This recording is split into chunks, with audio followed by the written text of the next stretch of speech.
There is not a single good thing about our country that we would not have if not for Islam. And if you doubt that, then go ahead and give me an example of the great gift that Islam has given to this country since its founding. Has he never heard of the golden age of Islam, which helped fuel the Renaissance and the Enlightenment in Europe, which of course then helped produce the American founding fathers? Far-right MAGA creep Matt Walsh went after progressive host Mehdi Hasan, which was a major miscalculation on the part of Matt Walsh. As you might imagine, Mehdi Hasan completely eviscerated Matt Walsh in his response. I wanted to share this on the channel because this is an outstanding example of how to deal with these MAGA trolls like Matt Walsh. So we're going to take a look at what Mehdi Hasan had to say on his Zateo channel. I want to share some thoughts that I have as well. Let's get into it together. We need to talk about Matt Walsh. And if you're asking Matt who, then I'm truly envious of you. Normally I wouldn't waste time responding to basically an internet troll, but Matt is so emblematic of everything that is wrong with the modern MAGA right. Faux outrage, self-victimization, verbal abuse, a walking, talking Dunning-Kruger. Now, Matt Walsh, who says he's a conservative Christian, is upset with me for being a Muslim and for being an immigrant, but above all else, for being an American. That he cannot stand. So he did an entire 13-minute video calling me a spiteful, lying, self-entitled brat, on top of his tweet in which he called me an ungrateful little bitch, just as Jesus would have said. Now, before we get into the substance of Matt's claims, if we can even call it that, before we get into what I said about Muslims and the founding of America, a little bit of background on who Matt Walsh is. Shock jock podcaster, former radio DJ, and now basically that Daily Wire guy who isn't Ben Shapiro. He's also the guy who hasn't got the greatest of political judgment. He went all in on Ron DeSantis in the GOP primary and then had to come crawling back to Trump when DeSantis got destroyed, as some of us predicted he would. Matt is also the guy who said COVID wasn't a big deal, that, quote, it's totally irrational to panic over this virus. He later admitted he got it wrong. But here's my favorite. Matt was so bothered by a black woman playing Ariel in the Little Mermaid movie that he actually said this. From a scientific perspective, okay, it doesn't make a lot of sense to have someone with darker skin who lives deep in the ocean. There are no words to describe how dumb you have to be to try and make scientific arguments about the skin color of mermaids, which are fictional fucking characters, Matt.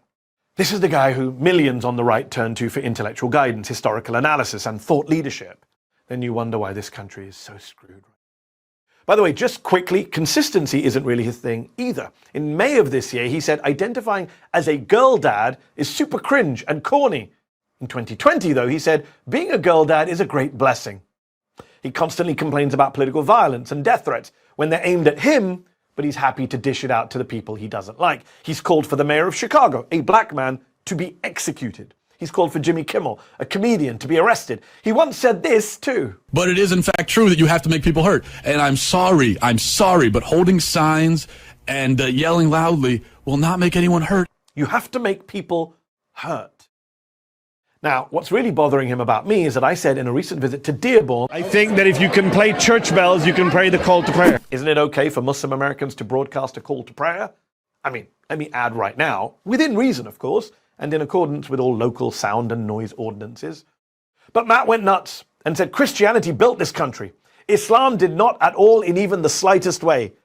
That's why we can have our church bells. To which I responded, 1 in 3 of the slaves who built this country were Muslims. They were here long before the Walsh family arrived. You'd know that if you'd studied history, but I know MAGA has an issue with studying. To which Matt responded with a 13-minute video in which he got really mad, but was unable to rebut the 2 central points that I made. Number 1, enslaved people helped build this country. And number 2, perhaps up to 1 in 3 of those slaves were Muslims. Matt can't rebut that because it's true, according to historians, according to the African American History Museum, according to the US State Department. Muslim slaves are a historical fact. As his boss Ben Shapiro has famously declaimed, facts don't care about your feelings, Matt. It's not my fault if they didn't teach you about slavery in high school. In his video, Matt Walsh sounds like a Monty Python sketch. What did the slaves ever do for us? Ignoring the railways, the roads, the ports, the literal seat of our government, the White House and the Capitol, all built by enslaved people. And 1 in 3 of them, remember, being Muslims, black African Muslims. Matt is also just completely clueless about the Muslims who fought in the Revolutionary War. in the War of 1812, in the Civil War, where most of them fought in the Union Army. But then again, Matt's been pictured wearing a Confederate t-shirt, so maybe he's mad that the Muslims fought against the Confederacy. He even issues this challenge to me. If Islam had ceased to exist 300 years ago, this country would not have lost a single thing. There is not a single good thing about our country that we would not have if not for Islam. And if you doubt that, then go ahead and give me an example of the great gift that Islam has given to this country since its founding. Has he never heard of the Golden Age of Islam, which helped fuel the Renaissance and the Enlightenment in Europe, which of course then helped produce the American founding fathers? Has he ever gotten off of the internet and read a book? But look, I'm happy to fill the gaps in his education. He asked me to explain what Islam or Muslims have done for America. I mean, the black Muslim slaves aside, more recently, how about the planning of the moon landings? That was a Muslim American scientist and immigrant. How about the science behind modern skyscrapers? That was a Muslim American engineer and immigrant. How about brain tumor treatment? That was a Muslim American neurosurgeon and immigrant. Just this year, the Nobel Prize for Chemistry went to, among others, a Palestinian American Muslim immigrant whose research Matt could never possibly understand and whose work could help tackle man-made climate change, which Matt doesn't believe in. Because Matt Walsh's knowledge of science is right up there with his knowledge of history. To me, one of the most disappointing things about being an adult is growing up and realizing that so many things that you were taught or that you felt were really major principles of our society were just BS, or that other people didn't get the same lessons. Let me give you an example. A phrase that we never hear anymore, that I feel like I heard almost every day when I was a kid, is America is a melting pot.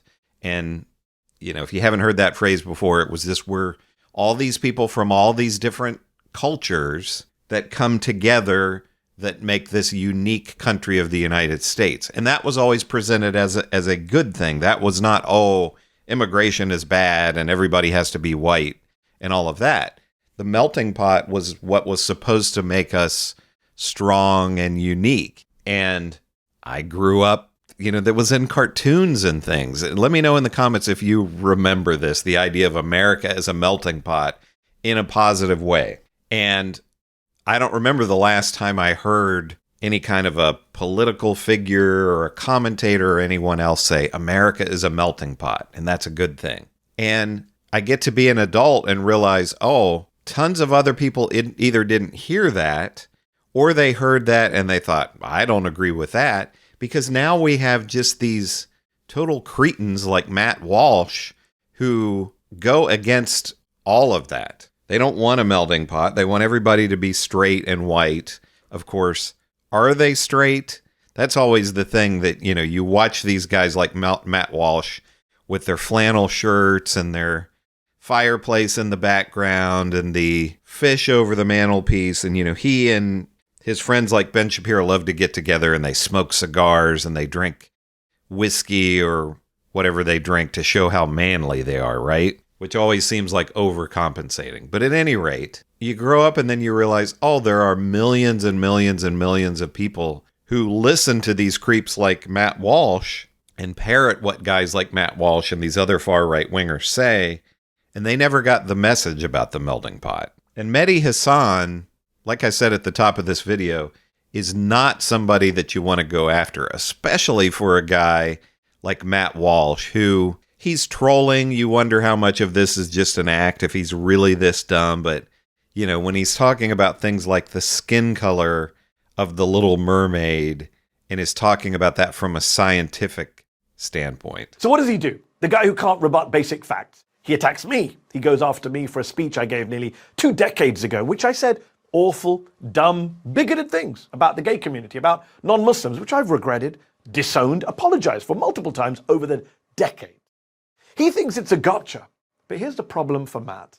What I said back then are essentially Matt Walsh's views right now. Matt is an anti-gay bigot today. In fact, Matt supports a Uganda law imprisoning gay people. I don't. Matt thinks most pop music is satanic. I don't. What I stupidly said nearly 20 years ago in my 20s, Matt basically says today, aged almost 40. Oh, and if you're going to play the game of What were you saying in embarrassing videos decades ago? Here's what Matt Walsh was saying in 2010. But to all of a sudden act like this phenomenon of girls getting pregnant at a young age that we consider young, 16 or 17, to act like it's a new thing is ridiculous. It's always been that way. Girls between the ages of like 17 and 24 is when they're technically most fertile. That's pretty gross, pretty disgusting. I think we can all agree. And also kind of creepy. A 25-year-old man telling his audience how fertile 17-year-old girls are? What is wrong with you, man?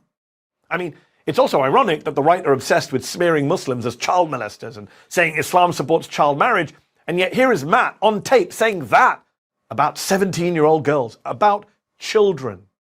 So, look, to conclude, who is more American? The guy who supports free and fair elections, me, or the guy who got mad when judges locked up violent insurrectionists who tried to overturn the 2020 election, Matt Walsh? Who is more American, the guy who supports the First Amendment and free speech, me, or the guy who wants to imprison people and deport people for their speech, Matt Walsh? Who is more American, the guy who supports the United States, me, or the guy who wore a t-shirt celebrating the violent traitors of the Confederacy, Matt Walsh? Who is more American, the guy who supports religious pluralism and separation of church and state as intended by the founders, me, or the guy who wants Christian nationalism in America and proudly calls himself a theocratic fascist, Matt Walsh? Yeah, I think I've made the case that I'm much more of an American and much more of a patriotic American than you are, Matt. And you're just going to have to go whine and cry about it. This is another great point by Mehdi Hasan here at the end, that MAGA, these people like Matt Walsh, these people who are fans of Matt Walsh, love to act as if they have a monopoly on what being an American is, what a true American is. And they seem to hate so many things about America. I've had this conversation with just people in my own life who are hardcore MAGA.